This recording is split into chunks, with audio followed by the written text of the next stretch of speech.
Hi guys, it's Dulcie and welcome back to my channel.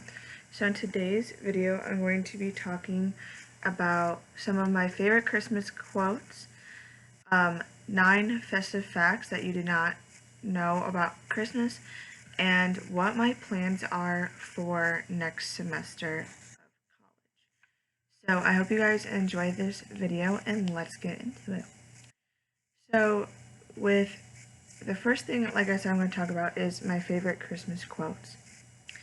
And the first one is, Christmas is most truly Christmas when we celebrate it by giving the light of love to those who need it most. And this is by Ruth Carter Stapleton. And I just really like this quote because of the part where it says giving light of love to those who need it the most. Because I am, to me, I feel like I'm a person that would rather give than receive most of the time. I'd rather give someone something than receive something from someone. So, and I'm always the person in my friend group that's always giving advice or giving things. So this one just really hit home to me. The next one is, some Christmas tree ornaments do more than glitter and glow. They represent a gift of love given a long time ago and this quote comes from Tom Baker. And this one I like the most because honestly on my Christmas tree, that is at my parents' house, there's some of them that were made from me and my little brother's babysitter from that we had probably 10 plus years ago, from where I was in 6th or 7th grade when we were at this babysitter, when we were in school, and she made us Christmas ornaments. There's at least 3 or 4 per for me and my brother combined, so there's quite a few of them that she gave us, she made for us. And then my next door neighbor, at one of the houses that I lived at before, made us little stars, and she put our name, her name on the back of it. So those are we still keep those. We still keep quite a few ornaments that are from a long time ago. So the next quote I have is, Christmas gives us an opportunity to pause and reflect on the important things around us. And this is from David Cameron. And I like this quote just because it is true that we get to pause and reflect on the important things around us, like celebrating Christ and being with family and stuff like that. And the last quote that I have is, it's not how much we give, but how much love we put into giving. And this comes from Mother Teresa. And I really like this quote because, to me, it's, with this quote, it's not about how much money you put into something, but how much love you put into something. So you could make someone a really cute canvas, and you could make it really, really cute and put all of your love into it, and that is what you would give them. And you don't think about, oh, well, it only cost me $3 for the canvas and maybe $2 for the paint that I used. You think about how much love and what this canvas means to the person that you're giving it to. So I think that's really, really important. So now I have 9 festive facts that you didn't know about Christmas. So the first one is, Christmas Day isn't Christ's birthday. There's no mention in the Bible of where Jesus was born at all. There was much debate amongst early Christians, and it wasn't until the 4th century AD in the Roman Empire that Jesus' birthday was celebrated on December 25th. Boxing Day is actually about boxes. The most popular theory suggests that it was traditionally a day where servants had the day off to visit their families, and their employees would send them home with Christmas boxes containing money, gifts, and food to thank them for their reliable service throughout the past year.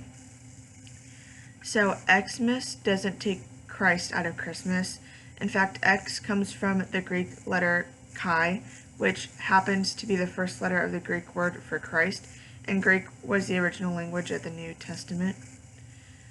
Santa doesn't wear red because of Coca-Cola. Before the company had even been invented, Saint Nick was being depicted in multiple books and illustrations wearing a red jacket. Turkeys replaced peacocks on the Christmas table. Before turkeys were brought into this country over 500 years ago, people would eat geese, boar's head, and even peacocks during the festive season. The next one is Christmas trees have pagan roots. So during the time of winter solstice, pagan homes would be decorated with evergreen branches in the hope of scaring evil spirits off and to remind occupants that spring was just around the corner. Mince pies did originally contain meat. They contained anything from rabbit to mutton, pigeon to pheasant.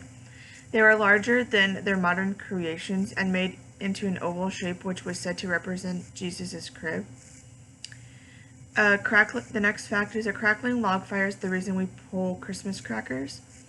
During the late 1840s, a London sweetmaker sat by a crackling fire and imagined how fun it would be if his wrapped sweets made that same sound when being opened. And a short time later, a log-shaped sweet package was a surprise crackle element, with the surprise crackle element inside was put out in stores. And the public came to know them as crackers, and by the early 20th century, hats, jokes, and various trinkets had replaced the sweets inside them. And soon they were adopted as a traditional festive custom, and the rest, they say, is history. And the last fact I have is mistletoe has been revered for thousands of years.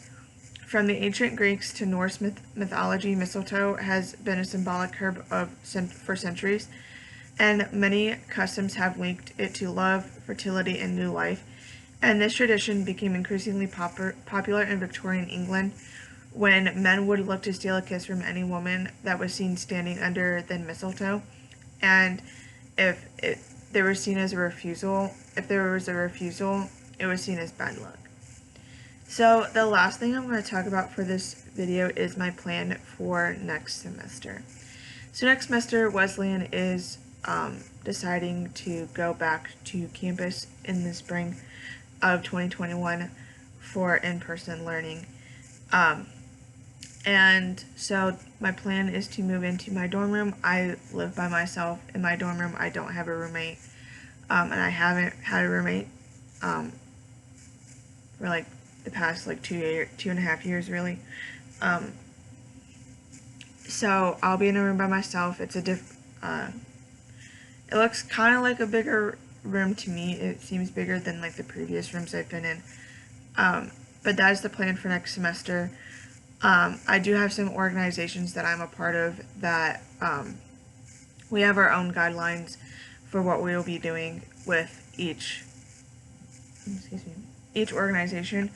And then as far as classes go, like professors can choose whether to do hybrid or just meet every time our class meets, which I think it's up to the professors. And at this time right now, I don't know exactly what the professors are going to be doing. I hopefully will still be doing my job at the youth center during the times that I'm free. And so yeah, so that's my plan for next semester, is to go back to campus and continue studying and stuff. And I will be continuing to make content for you guys, even if the videos I'm posting have been pre-recorded from this year, as long as I'm getting them up and you guys are getting to experience the content that I've made for you guys, because it did take a lot of time for me to plan these videos, make these videos, and make sure that they are good and in good shape for you guys to see. So I'm super excited for you guys to see those videos. And yeah, so I hope you guys enjoyed this video, and I will see you guys in my next video.